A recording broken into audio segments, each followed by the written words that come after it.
Berapa Bibin? Hah? 3 juta. Ke perumahan dulu ya. Ya.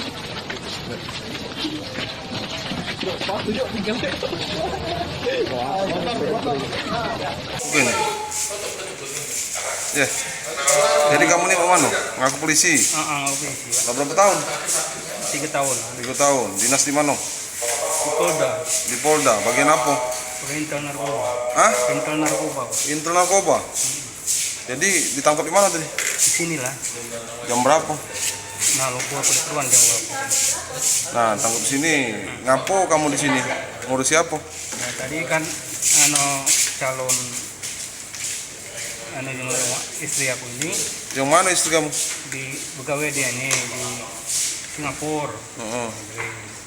Nah, katanya Pak, dia aku transfer duit dapat arisan katanya. Saya dapat arisan 13 juta katanya.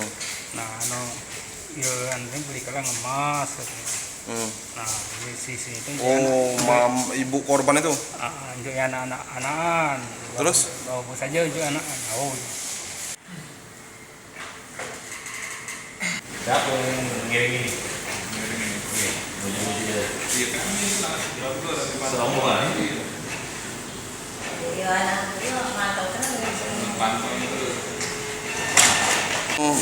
Yang korbannya utamanya siapa nih, Kak? Korban utamanya anaknya ibu ini yang sekarang posisinya di Singapura, TKW di Singapura. Namanya siapa tuh, Kak? Namanya Munawaroh. Munawaro. Statusnya ecek-ecek pacaran sama korban lah ya? Iya, kenalan melalui Facebook. Nah, ini kita mulai curiga kapan, Kak? Mulai curiga ya mungkin mulai curiga ketika dicek perumahan yang dijanjikan yang dikredit oleh pelaku ini. Ketika dicek ke perumahannya nih, ternyata perumahannya belum ada pembelinya. Belum ada pembeli, Kak? Itu kapan itu, Kak? Kapan itu? Minggu-minggu inilah.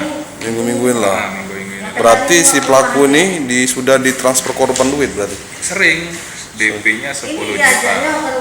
So DP 10 juta dan angsuran 1.700.000 sudah berlangsung selama 5 bulan. Jadi hari ini kita jebak berarti? Iya benar. Kita sebelumnya kita sudah koordinasi sama Propam berarti? Iya sudah koordinasi dengan Propam. Alhamdulillah dapat cepat tanggapan dari Propam dan dibuat skenario nya. Alhamdulillah dapat gitu.